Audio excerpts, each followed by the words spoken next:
இந்தியாவில் நீதிமன்றங்களின் அமைப்பு. இந்திய உச்ச நீதிமன்றம் இதன் முடிவுகள் அனைத்து நீதிமன்றங்களையும் கட்டுப்படுத்துகிறது. உயர் நீதிமன்ற நீதிபதிகளை இடமாற்றம் செய்யலாம். எந்தவொரு நீதிமன்றத்தின் வழக்குகளையும் தன் கட்டுப்பாட்டிற்குள் கொண்டு வர முடியும்.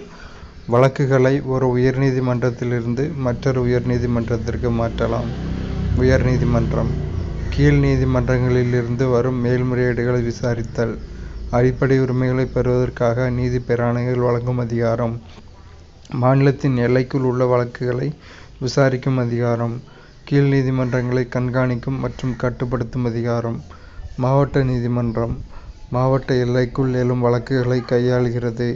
கீழ் நீதிமன்றங்கள் வழங்கிய தீர்ப்பின் மேல்முறையீடுகளை விசாரிக்கிறது. கடுமையான குற்றவியல் தொடர்பான வழக்குகளை தீர்மானிக்கிறது. துணை நீதிமன்றங்கள் உரிமையியல் மற்றும் குற்றவியல் வழக்குகளை பரிசீலிக்கிறது.